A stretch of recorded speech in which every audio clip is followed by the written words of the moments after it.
સુરતમાં 19 વર્ષીય શિક્ષિકાએ આપઘાત કરી લીધો હતો। એક વ્યક્તિ એક યુવક તેને સતાવણી કરી રહ્યો હતો, તેને સતાવતો હતો, પરિણામે તેણે મોતને વહાલું કર્યું હતું। હવે પાટીદાર સમાજના આગેવાનો ન્યાય માટે મેદાને પડ્યા છે। પાટીદાર સમાજના અગ્રણી મથુર સવાણીએ સીએમને પત્ર લખ્યો કે સરકાર મહિલા સલામતી માટે ગંભીરતાથી કામ કરે, ઘટનામાં સંડોવાયેલા લોકોને કડક સજા થાય। વધુ વિગત સાથે સંવાદદાતા મનીષ પરમાર જોડાયા છે। મનીષ, આ ટ્યુશન શિક્ષિકા કે જેણે આપઘાત કરી લીધો, કારણ કે એક વ્યક્તિ તેને છેલ્લા કેટલાય મહિનાથી ત્રાસ આપતો હતો, તેનો પીછો કરતો હતો। હવે આ મામલે પાટીદાર સમાજ ન્યાય માટે મેદાને આવ્યો છે, શું માંગ છે એમની?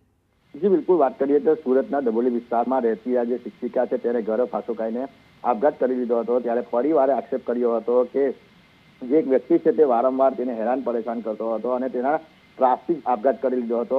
આ જે કતારગામ વિસ્તાર છે તેની અંદર પાટીદારના જે લોકો છે તે મોટા પ્રમાણમાં વસતા હોય છે, ત્યારે આ પાટીદાર દીકરીએ છે તે આત્મહત્યા કરી લીધી। આ સમાજમાં પણ રોષ ભભૂકી ઉઠ્યો છે। ગઈકાલે પણ એક રેલી નીકળી હતી, ત્યારે આજે જે સમાજસેવક છે મથુરભાઈ સવાણી છે તેને મુખ્યમંત્રીને પત્ર લખીને માંગ કરી છે કે આવા જે ઇસમો છે તેના વિરુદ્ધમાં દાખલારૂપ કાર્યવાહી થવી જોઈએ, જેથી કરીને કોઈ પણ સમાજની હોય દીકરી તેના સાથે આ રીતનું વર્તન નહીં કરે, જેથી કરીને તે મરવા પર મજબૂર બને। એટલે જે રીતના શિક્ષિકાએ આત્મહત્યા કરી લીધી હતી અને તેને લઈને સમાજની અંદર રોષ જોવા મળી રહ્યો છે, ત્યારે અન્ય સમાજ દ્વારા પણ જે કહેવાય કે અલગ અલગ સમાજ દ્વારા પણ પત્ર લખવામાં આવ્યો છે કે આવા જે તત્વો છે તેના વિરુદ્ધમાં દાખલારૂપ કાર્યવાહી થવી જોઈએ। જી, આભાર।